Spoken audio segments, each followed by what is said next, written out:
Sunday అందరూ బాగా enjoy చేశారా? ఎండలకి ఇళ్ళలో ఉండేవాళ్ళు ఇళ్ళల్లో, బయటకు వెళ్ళేవాళ్ళు బయట, అందరూ బాగా ఎంజాయ్ చేశారా? నేనైతే నిన్న అర్ధనారీశ్వర టెంపుల్కి వెళ్ళానండి. ఆ విశేషాలు మీతోటి పంచుకుందామని చెప్పేసి ఈ వ్లాగ్ మొదలుపెట్టాను అనమాట. ప్లీజ్ చూస్తూ మీ అభిప్రాయాన్ని చెప్పండి నాకు కామెంట్ రూపంలో. అలాగే సబ్స్క్రైబ్ చేసుకున్నాను, సబ్స్క్రైబ్ చేసుకోండి ప్లీజ్. ఓకేనా? వీడియోలోకి వెళ్ళిపోదాం. ఓకేనా? ఆటోలో ఇంటి దగ్గర నుంచి బయలుదేరామన్నమాట అర్ధనారీశ్వర టెంపుల్కి. మళ్ళీ వాళ్ళ అమ్మగారు వచ్చారు. ఆవిడ మళ్ళీ ఊరు వెళ్ళిపోతారంట. ఆవిడ మెట్లు ఉన్న గుడులు అవి ఎక్కలేరట. అందుకని చెప్పేసి అంటే ఎక్కడ ఏముందంటే, పోయినసారి మా ఫ్రెండ్ వచ్చినప్పుడు తిరుపతి నుంచి నేను తనను తీసుకెళ్ళాను. అందుకని చెప్పి ఆ పేరు సజెస్ట్ చేశాను అనమాట. చేస్తే ఓకే అంటే అది సరే అలాగే ఆ గుడికి వెళదామని చెప్పి బయలుదేరాను. దోవల విశేషాలు అంటే ఆ బళ్ళ మీద వెళ్ళేవాళ్ళండి. సాయంకాలం కదా ప్రశాంతంగా చూస్తూ బయలుదేరామన్నమాట. చాలా హ్యాపీగా అనిపించింది. చల్లటి గాలి మంచిగా ఆటోలో. మా కబుర్లో మేముంటే ఆటో అతను ముందుకు తీసుకెళ్ళిపోయాడు. అతను మేమే చూసి ఆపేసి అక్కడి నుంచి ఆటో దిగి వెనక్కి స్టార్ట్ అయ్యామన్నమాట. అదిగోండి కొంచెం దూరంలో ఉంది గుడి. ఈ గుడి బయట నుంచి ఆటో ఆగిన దగ్గర నుంచి నేను మీకు గుడిని చూపిద్దామని చెప్పేసి ఇక్కడి నుంచి స్టార్ట్ చేశాను అనమాట. ఇది గుడి ముందు భాగం అనమాట. ఆల్రెడీ జనాలందరూ వచ్చేసినట్టు సాయంకాలం కదా, చాలా బాగుంది ఈ గుడి. ఆ వ్యవస్థాపకుల తల్లిదండ్రుల విగ్రహాలట. ఇక్కడి నుంచి నేను స్టార్ట్ చేశాను అనమాట వీడియో. పేర్లు అవి క్లియర్గా తీశాను కానీ రాలేదు. సరే, ఇది ముఖద్వారం అండి. ఇంతకుముందు కూడా ఒక వీడియోలు తీశాను మా ఫ్రెండ్తో వెళ్ళినప్పుడుది, కానీ ఎంత క్లారిటీగా రాలేదు. అది ఎండ టైం అనమాట. మేము వెళ్ళింది మార్నింగ్ టైము. ఆ రోజు చాలా ఎండ ఉండే, తట్టుకోలేకపోయాము. కానీ ఇప్పుడు చల్లగా ఒక పక్క చల్లటి వాతావరణము, గాలి, ప్రశాంతంగా లైట్లు, ఈవినింగ్ చాలా చాలా చాలా నచ్చిందండి గుడి వాతావరణం. నాకు మొన్నటికన్నా కూడా ఈసారి వెళ్ళినప్పుడు చాలా ప్రశాంతంగా అనిపించింది. వాళ్ళు ఎవరో ఫోటోలు తీసుకుంటున్నారు అని చెప్పేసి మా వాళ్ళు రానంటుంటే నేను రండి అని పిలుస్తున్నాను. లేదు నీకు వీడియో తీస్తున్నాను అని చెప్పాను అంది మమ్మల్ని. అందుకని చెప్పేసి రావట్లేదు ఆంటీ అని అంది. సరే చూడండి, త్రిశూలానికి శివయ్య, మూడో కన్ను త్రినేత్రము, పైన డమరకము చాలా బాగున్నాయి. అదిగోండి శివుడి పార్వతి విగ్రహాలండి. ఈ గుడి విశేషం ఏంటంటే, ఎక్కడైనా మన శివుడిని లింగాకారంలో చూస్తామండి, అమ్మవారి రూపంలో చూస్తాము. కానీ ఇక్కడ ఇద్దరిని మనుష్య రూపంలోనే, అదే మన రూపం చూస్తాం. అర్ధనారీశ్వరుడు అంటే సగం అమ్మవారుగా సగము శివయ్యగా చూస్తామండి. ఇది ఆ గుడి పక్కనే ఉన్న అందరి అమ్మవార్లండి. గుడి ముందుకు ఇంకా వెళ్ళలేదు కదా, వెనక వైపు ఉన్న అమ్మవారిని చూపిస్తూ క్లారిటీగా ఫొటోస్ కనిపిస్తున్నారా లేదా అమ్మవార్లని మళ్ళీ అడుగుతూ ఉన్నాను అనమాట నేను. లేదంటే చాలా బాగా కనిపిస్తున్నారని చెప్పనంది. నవదుర్గలు అనుకుంటాను, ఆ నవదుర్గ మాతలండి. ఇంకా అక్కడి నుంచి ముందుకు వచ్చి ఫస్ట్ నందీశ్వర దర్శనం చేసుకున్నాము. ఎందుకంటే గుడిలో నైవేద్యం పెడుతూ తలుపులు అప్పుడే క్లోజ్ చేశారనమాట. నైవేద్యం అయిపోయాక హారతి ఇవ్వడానికి ముందు ఓపెన్ చేస్తామని చెప్పారు. మేము అందుకని ముందు నందీశ్వరుడిది దర్శనం చేసుకొని ఈ వైపుకి వచ్చామన్నమాట. వచ్చేసరికి ఇది లోపల క్లోజ్ చేసి ఉంది కదా, సింహాన్ని నేను పట్టుకుంటే మా బుట్టది కూడా నాకు పోటీ అనమాట.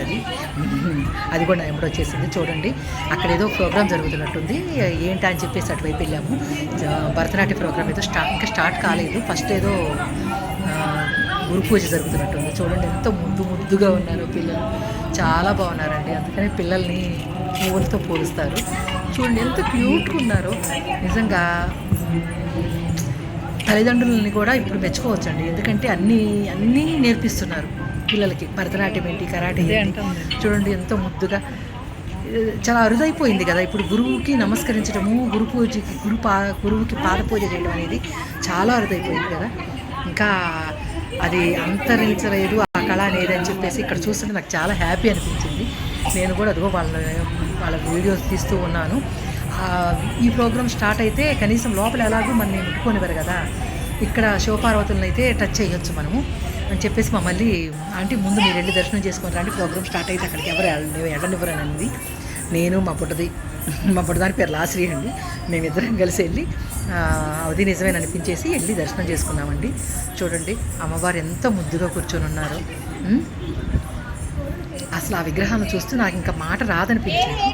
స్పర్శించడానికి కూడా అసలు ఎంతగా ఫీల్ అయ్యానంటే అది మాటలో అయితే చెప్పలేము.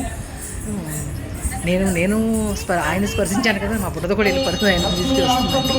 అంతలోకి ఇదిగోండి కోడి గట్లు తెరిచి హారతిస్తున్నారు. కానీ బయట నుంచి లోపల నుంచి తీయని కదా, ఇక్కడ నుంచి లాంగ్ షాట్లో నేను వీడియో తీసుకుంటూ అలా వెళ్ళిపోయానండి. చూడండి, అందరూ బయట నుంచి అందరూ వీడియో తీసుకోవడం, ఫోటోలు తీసుకోవడం వెళ్ళిపోయినారు ఫస్ట్. ఎందుకంటే హారతి ఇచ్చాక కానీ మమ్మల్ని లోపలికి వెళ్ళవాలి చేయని అన్నారు. చూడండి, నేను అందుకని ఇక్కడి నుంచి వీడియో తీస్తూ వస్తున్నాను, కానీ జనాలు బాగా అడ్డం వచ్చారండి. ఇందాకే నయం అనిపించింది. ఓకే, అది అయిపోయాక ప్రసాదం క్యూలో ఉంచున్నామండి. పెద్దమ్మ తల్లి చెట్టు కింద, వేప చెట్టు కింద పెద్దమ్మ తల్లి ఇది ప్రతిమని ప్రతిష్ఠించారనమాట.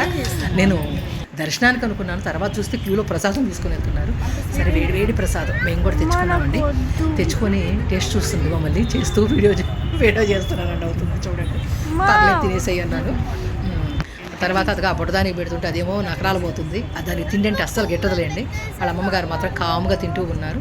సరే, వాళ్ళిద్దరే కదని చెప్పేసి నేను కూడా వెళ్ళి జాయిన్ అయిపోయాను అనమాట.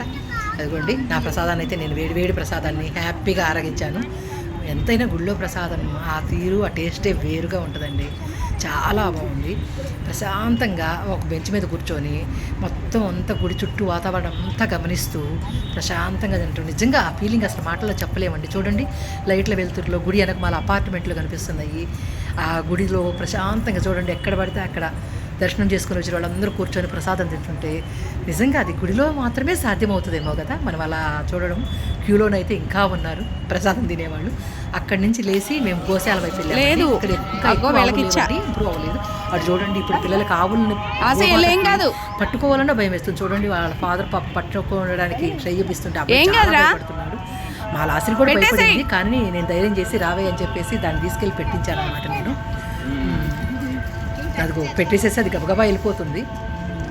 నేనైతే గోమాతను స్పర్శిస్తుంటే నిజంగా చాలా అనిపించింది నాకు. కానీ ఇంకా ఇప్పుడిప్పుడే కదండి గోమాతలు తక్కువే ఉన్నాయి, 3 ఉన్నాయి. ఆ గోడికి తినిపించేసి నేను వచ్చాను. తర్వాత మళ్ళీ వాళ్ళు వెళ్ళారనమాట తినిపించడానికి. వెళితే చూడండి, గోవులు మొహం తిప్పేసుకుంటున్నాయి తినకుండా. ఏంటో వాళ్ళకి అర్థం కాలేదు. సరే, ఇక్కడి నుంచి నేను చెప్పాను ఇక్కడికి వచ్చి తినిపించు అని చెప్పాను అనమాట. పాపము ఇక్కడికి వచ్చారు. లేదు అందుతుంది, తిన్నట్టుంది, మొహం తిప్పేసుకుంటుంది. నాకైతే నోటికి. అక్కడి నుంచి ఇక్కడికి వచ్చారు. సరే, ఇక్కడ తినిపిస్తామని ఈవిడైతే అసలు ముందే తిప్పేసుకుంది. చూడండి, మాకు అమ్మ మీరు వస్తున్నారా, నాకు వద్దు అనేసి. తీరా మాకు అర్థమైంది ఏంటంటే నేను పెట్టిందేమో తోటకూర, వాళ్ళు పాలకూర తెచ్చారంట కొని. ఆ పాలకూర అనేసరికి పాపం గోవులకు కూడా ఇష్టం లేదు. మా లాసరి అయితే నవ్వుతుంది, మమ్మీ నీకు ఆంటీకి పాలకూర నచ్చదు కదా, అందుకని గోవులకు కూడా నచ్చలేదని నవ్వుతుంది. నేనైతే ఇంకేం చేస్తారు మరి, అక్కడ ఆ గోవుకి ట్రై చెయ్యి మళ్ళీ అని చెప్పాను. తినలేదు, కింద పెట్టేసేమో తర్వాత తింటాయేమో అని చెప్తే సరేనని చెప్పేసి మళ్ళీ ఆ గోవు దగ్గరికి వెళ్ళింది. ఆ తల్లి ఆ గోవు అయితే ఫస్ట్ తిప్పేసుకుందండి. మొహం దగ్గరికి వెళ్తుంటేనే మళ్ళీ రావద్దు అన్నట్టుగా తిప్పేసి చూసిందా, అది వద్దు అంటుంది. నాకైతే నవ్వు ఆగలేదు. తోటకూర తింటుంది. సరే, పెట్టేసేసి ఇంకా వచ్చామన్నమాట. అక్కడి నుంచి ప్రోగ్రామ్ స్టార్ట్ అయిందండి. ప్రోగ్రామ్ స్టార్ట్ అయింది కదా అని చెప్పేసి చూద్దామని చెప్పేసి వచ్చాము. చాలా బాగా చేస్తున్నారండి. ఇంకా అంటే చాలామంది ఉన్నారు. ఒకవేళ గ్రూపులుగా ఇలాగ ఆర్గనైజ్ చేస్తారేమో తెలియదు నాకు. ఇంకా చాలామంది కూర్చొని ఉన్నారు. ఈ ప్రోగ్రామ్ అయ్యేసరికి చాలా లేట్ అయ్యింది మనకి అని చెప్పేసి ఇంకా కొంచెం సేపు చూస్తూ నిలబడ్డాను. నేను నాకు వీడియో తీయాలనిపించి తీశాను అనమాట. నేను పేరెంట్సే కాదు, చాలామంది ఆగిపోయారు దర్శనానికి వచ్చిన ప్రతి ఒక్కరూ. ఆ పిల్లల్ని చూస్తూ కదలేక పోయామా అన్నంత ఇదిగా అనిపించిందండి. కానీ నిజం కదా, ఎంత ముద్దుగా చేస్తున్నారో చూడండి పిల్లలు. నాకైతే అదే ఇప్పుడు వీడియో రన్ చేస్తున్నా కూడా మాట కూడా రావట్లేదు. సరే, అక్కడి నుంచి వచ్చేసి మరీ లేట్ అవుతుందని ఇంకా మేము లేచి బయటకు వచ్చేసామన్నమాట. వచ్చేసేసి ఇంకా మళ్ళీ ఆటో బుక్ చేయమని చెప్పేసి ఆటోని హాయిగా అనిపించిందండి. ఎందుకంటే కారు తీయలేదు, నేను ఈయన లేరు, క్యాంప్ వెళ్ళారు, కారు తీయలేదనమాట. ఇంకా వచ్చేసి ఆటో కోసం వెయిట్ చేస్తూ కూర్చున్నాము. అది సంగతి. ఇవ్వండి నిన్న మా అర్ధనారీశ్వర టెంపుల్ విశేషాలు ఎలా ఉన్నాయో మీ అభిప్రాయాల్ని కామెంట్ల రూపంలో నాకు తెలియజేస్తారని ఆశిస్తూ సెలవు తీసుకుంటున్నా. ఓకేనా, బాయ్.